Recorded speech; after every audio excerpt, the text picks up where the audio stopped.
ओम शांति।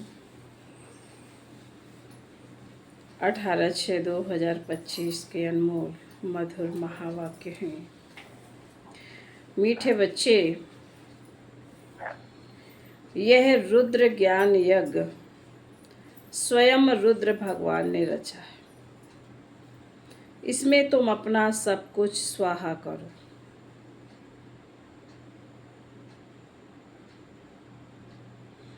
क्योंकि अब घर चलना है। कल भी बाबा ने दादी जी ऋषि की दिया था, उदाहरण दिया था कि इस तरीके से अपनी हड्डियां स्वाहा करना है।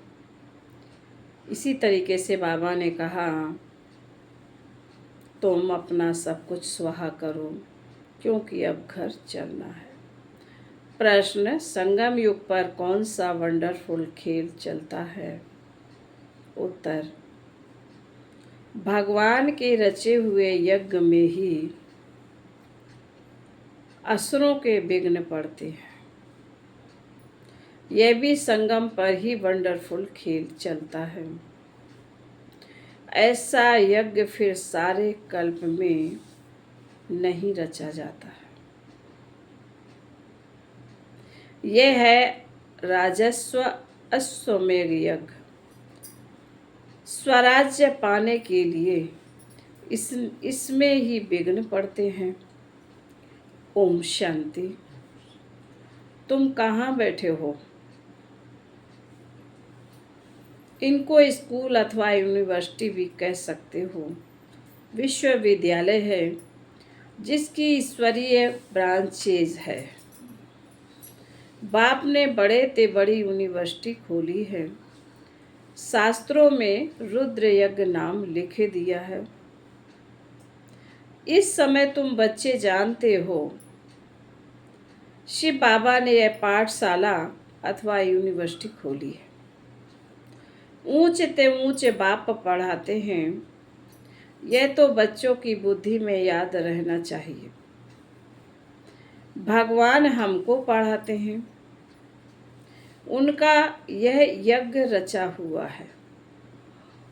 इसका नाम भी वाला है राजस्व अश्वमेध रुद्र ज्ञान यज्ञ। राजस्व अर्थात स्वराज्य के लिए। अश्वमेध यह जो कुछ भी देखने में आता है। अर्थ बता रहे बाबा अश्वमेध का। यह जो कुछ भी देखने में आता है उन सबको स्वाहा कर रहे हो। चाहे तन है, मन है, धन है। शरीर भी स्वाहा हो जाता है। आत्मा तो स्वाहा हो नहीं सकती। सब शरीर स्वाहा हो जाएंगे, बाकी आत्माएं वापस भागेंगी। यह है संगम युग। बहुत आत्माएं भागेंगी, बाकी शरीर खत्म हो जाएंगे। यह है सब ड्रामा। तुम ड्रामा के बस चल रहे हो। बाप कहते हैं हमने राजस्व यज्ञ रचा है। यह भी ड्रामा प्लान अनुसार रचा गया है। ऐसे नहीं कहेंगे कि मैंने यज्ञ रचा है। ड्रामा प्लान अनुसार तुम बच्चों को पढ़ाने के लिए कल्प पहले मुआफिक ज्ञान यज्ञ रचा गया है। बाबा कहते मैंने रचा है। यह भी अर्थ नहीं निकलता। ड्रामा प्लान अनुसार रचा गया है। कल्प कल्प रचा जाता है। यह ड्रामा बना हुआ है। ड्रामा प्लान अनुसार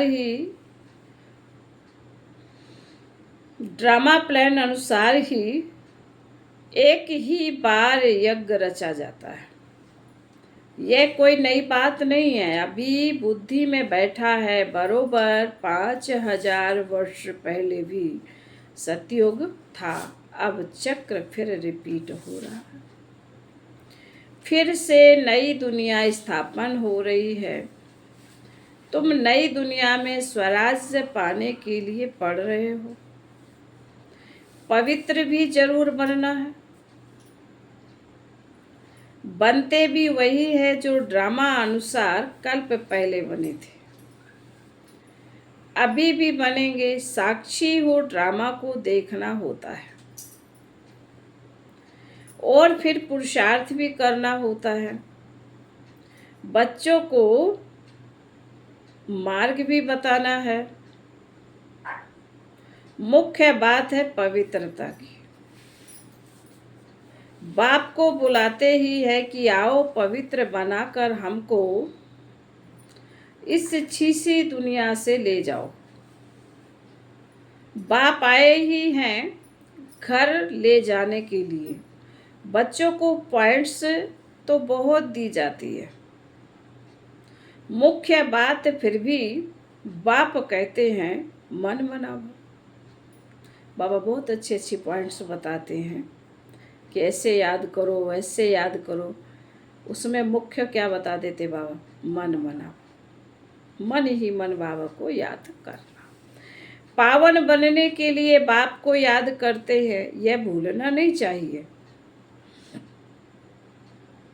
जितना याद करेंगे उतना फायदा होगा। चार्ट रखना चाहिए, नहीं तो फिर पिछाड़ी में फेल हो जाएंगे।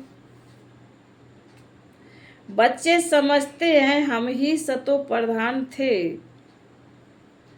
नंबर बार पुरुषार्थ अनुसार। जो ऊंचे बनते हैं उनको मेहनत भी जास्ती करनी पड़ेगी। याद में रहना पड़ेगा, यह तो समझते हो। बाकी थोड़ा समय है, फिर सुख के दिन आने हैं। बरोबर हमारे अथाह सुख के दिन आने हैं। बाप एक ही बार आते हैं, सुख दुख धाम खलास कर सुख धाम में ले चलते हैं। तुम बच्चे जानते हो अभी हम ईश्वरीय परिवार में हैं, फिर दैवी परिवार में जाएंगे। इस समय का ही गायन है, यह संगम ही पुरुषोत्तम ऊंचे बनने का युग है। तुम बच्चे जानते हो हमको बेहद का बाप पढ़ा रहे हैं, फिर आगे चल सन्यासी लोग भी मानेंगे। वह भी समय आएगा ना, अभी तुम्हारा प्रभाव इतना नहीं निकल सकता। अभी राजधानी स्थापन हो रही है, टाइम पड़ा है। पिछाड़ी में यह सन्यासी आदि भी आकर समझेंगे सृष्टि का चक्र कैसे फिरता है। यह भी बच्चे जानते हैं। पवित्रता पर कितने विघ्न पड़ते हैं। अबलाओं पर अत्याचार होते हैं। द्रौपदी ने पुकारा ना, द्रौपदी ने पुकारा है ना। वास्तव में तुम सब द्रौपदियां, सीताएं, पार्वतियां हो। याद में रहने से अबलाएं कुब्जाएं भी बाप से वर्षा पा लेती हैं। याद में तो रह सकती हैं ना। भगवान ने आकर यज्ञ रचा है, इसमें कितने विघ्न पड़ते हैं। अभी भी विघ्न पड़ते रहते हैं। कन्याओं को जबरदस्ती शादी कराते हैं, नहीं तो मार कर निकाल देते हैं। इसलिए पुकारती है, हे पतित पावन आओ। तो जरूर उनको रथ चाहिए जिसमें आकर पावन बनाए। गंगा के पानी से पावन नहीं बनेंगे, बाप ही आकर पावन बनाए, पावन दुनिया का मालिक बनाते हैं। तुम देखते हो इस पतित दुनिया का विनाश सामने खड़ा है। क्यों ना बाबा का बन जाए, स्वाहा हो जाए। पूछते हैं स्वाहा कैसे हो, ट्रांसफर कैसे करें। बाबा कहते हैं बच्चे तुम इस साकार बाबा को देखते हो ना, यह खुद करके सिखा रहे हैं। जैसा कर्म हम करेंगे हमको देख और करेंगे। बाप ने इनसे कर्म कराया ना, सारा यज्ञ में स्वाहा कर दिया। स्वाहा होने में कोई तकलीफ थोड़े ही है। यह ना बहुत साहूकार न गरीब था, साधारण था। यज्ञ रचा जाता है तो उसमें खान पान की सब सामग्री है ना, सामग्री चाहिए ना। बाबा ने कहा यज्ञ रचा जाता है तो उसमें खान पान की सब सामग्री चाहिए ना। यह है ईश्वरीय यज्ञ। ईश्वर ने आकर इस ज्ञान यज्ञ की स्थापना की है। तुमको पढ़ाते हैं। इस यज्ञ की महिमा बहुत भारी है। ईश्वरीय यज्ञ से ही तुम्हारा शरीर निर्वाह होता है। जो अपने को अर्पण में समझते हैं, हम ट्रस्टी हैं, यह सब कुछ ईश्वर का है। हम शिव बाबा के यज्ञ से भोजन खाते हैं। यह समझ की बात है ना। यहाँ तो नहीं सबको आकर बैठना है। इनका सैंपल तो देखा, कैसे सब कुछ स्वाहा किया। बाबा कहते हैं जैसे कर्म यह करता है, इनको देख औरों को भी आया। बहुत ही स्वाहा हुए। जो जो हुए वह अपना वर्षा लेते हैं। बुद्धि में भी समझा जाता है आत्मा तो चली जाएगी, बाकी शरीर सब खत्म हो जाएंगे, इनमें सब स्वाहा होंगे। तुम बच्चों को समझाया जाता है कैसे बुद्धि से स्वाहा हो, नष्टो मोहा बन जाओ। यह भी जानते हो यह सारी सामग्री खाक हो जानी है। कितना बड़ा यज्ञ है, वहां फिर कोई यज्ञ नहीं रचा जाता, ना कोई उपद्रव होते हैं। यह सब जो भक्ति मार्ग के अनेक यज्ञ है, वह सब खत्म हो जाते हैं। ज्ञान सागर एक ही भगवान है, वही मनुष्य सृष्टि का बीज रूप है। सत्य चैतन्य है, शरीर तो जड़ है, आत्मा ही चैतन्य है। वह ज्ञान सागर है। तुम बच्चों को ज्ञान सागर बैठ पढ़ाते हैं, वह सिर्फ गाते रहते हैं और तुमको बाबा सारा ज्ञान सुना रहे हैं। ज्ञान कोई बहुत तो है नहीं, वर्ण का चक्र कैसे फिरता है, यह सिर्फ समझाना है। यहाँ बाप तुमको खुद पढ़ा रहे हैं। कहते भी हैं साधारण तन में प्रवेश करता हूँ। भागीरथ भी मशहूर है। जरूर मनुष्य ही होगा जिसमें बाप आया होगा, जिसमें बाप आएगा। उनका एक ही नाम चला आता है शिव, और सबके नाम बदलते हैं। इनका नाम नहीं बदलता है, बाकी भक्ति में अनेक नाम रख दिए हैं। यहाँ तो है ही शिव बाबा। शिव कल्याणकारी कहा जाता है। भगवान ही आकर नई दुनिया स्वर्ग स्थापन करते हैं तो कल्याणकारी ठहरा ना। तुम जानते हो भारत में स्वर्ग था, अभी नरक है, फिर स्वर्ग जरूर होगा। इनको कहा जाता है पुरुषोत्तम संगम युग। जबकि बाप खिवैया बन तुमको इस पार से उस पार ले जाते हैं।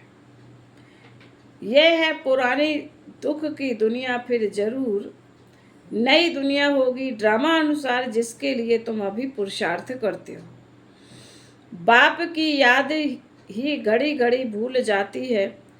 इसमें है मेहनत। बाकी तुमसे जो विकर्म हुए हैं उनकी सजा कर्म भोग के रूप में भोगनी ही पड़ेगी। कर्म भोग अंत तक भोगना ही है, उसमें माफी नहीं मिल सकती। ऐसे नहीं बाबा क्षमा करो, कुछ भी नहीं। ड्रामा अनुसार सब कुछ होता है, क्षमा आदि होती ही नहीं। हिसाब किताब चुकतू करना ही है।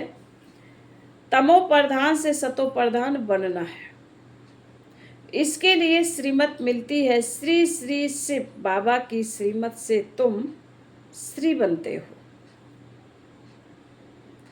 ऊंच ते ऊंच बाप तुमको ऊंच बनाते हैं, तुम अभी बन रहे हो।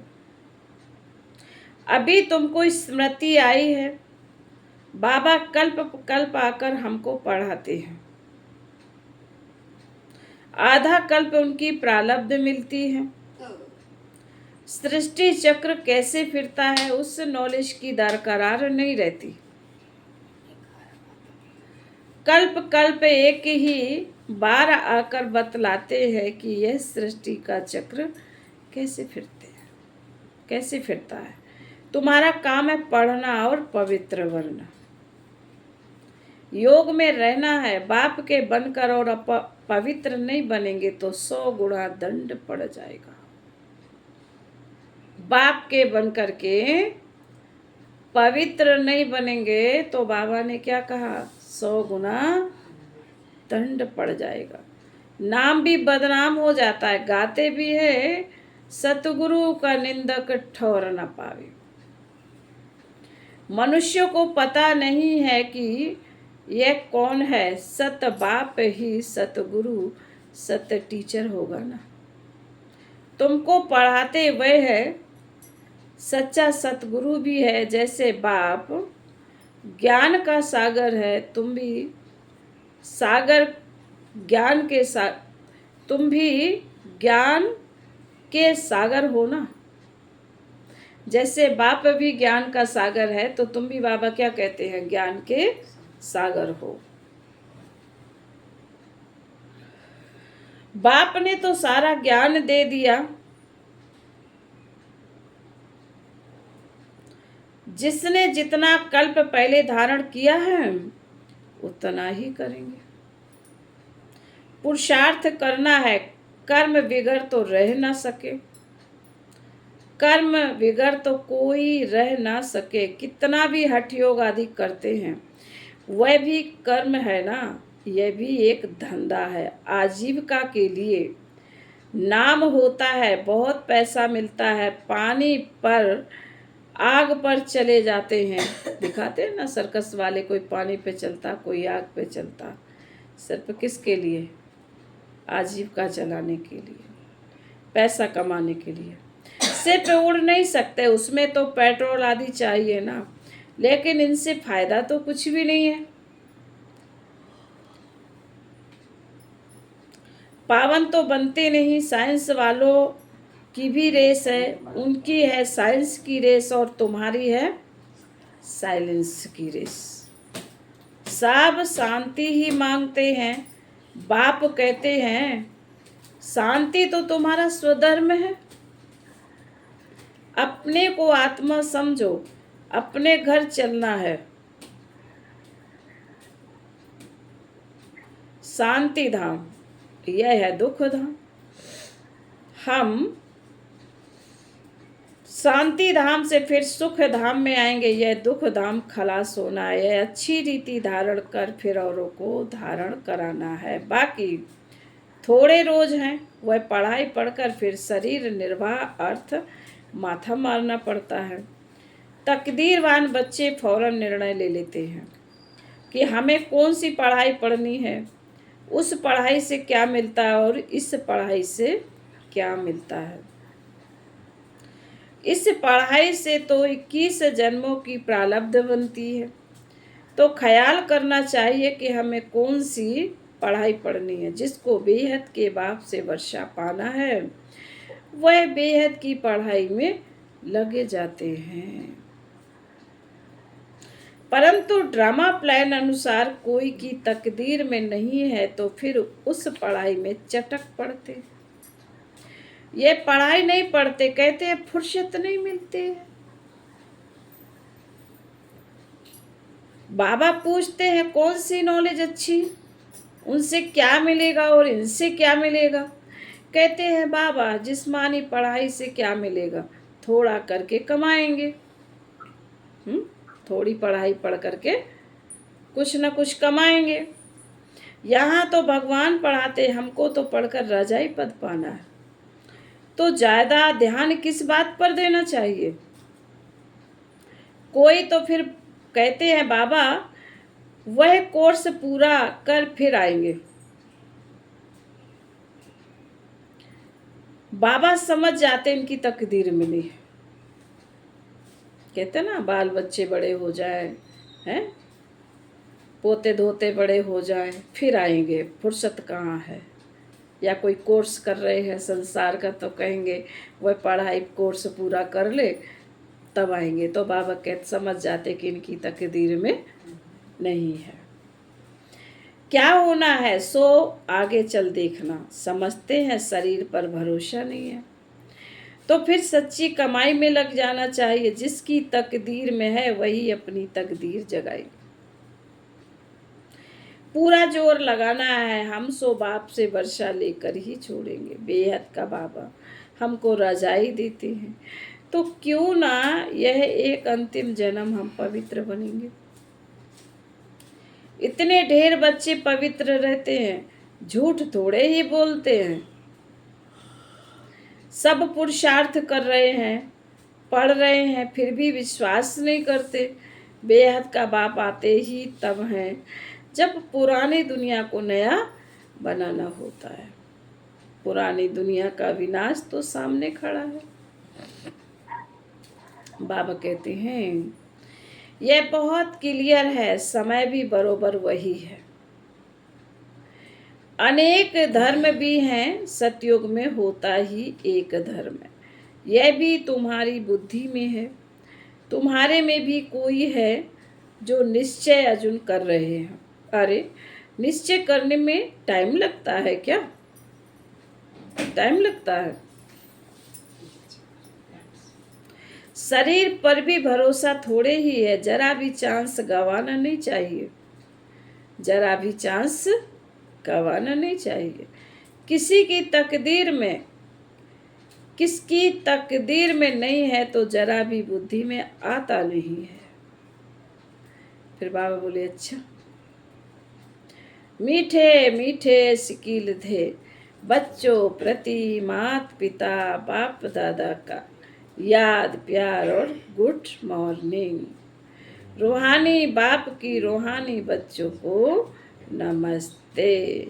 हम रूहानी बच्चों की रूहानी मात पिता बाप दादा को याद प्यार गुड मॉर्निंग और नमस्ते नमस्ते नमस्ते। शुक्रिया बाबा, थैंक यू बाबा, धन्यवाद बाबा।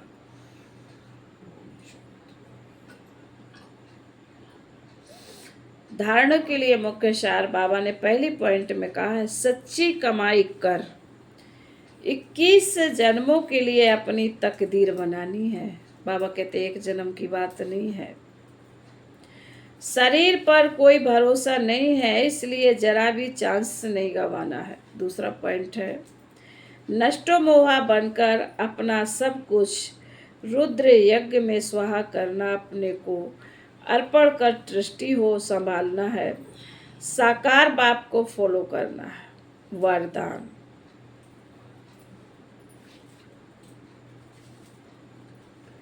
ईश्वरीय नशे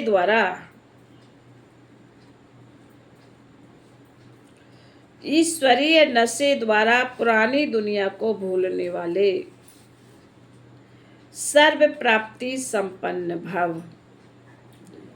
जैसे वह नशा सब कुछ भुला देता है, ऐसे यह ईश्वरीय नशा दुखों की दुनिया को सहज ही भुला देता है। उस नशे में तो बहुत नुकसान हो जाता है, अधिक पीने से खत्म हो जाते, लेकिन यह नशा विनाशी बना देता है। जो सदा ईश्वरीय नशे में मस्त रहते हैं वह सर्व प्राप्ति संपन्न बन जाते हैं। एक बाप दूसरा न कोई, यह स्मृति ही नशा चढ़ाती है। इसी स्मृति से समर्थी आ जाती है। स्लोगन एक दो को कॉपी करने के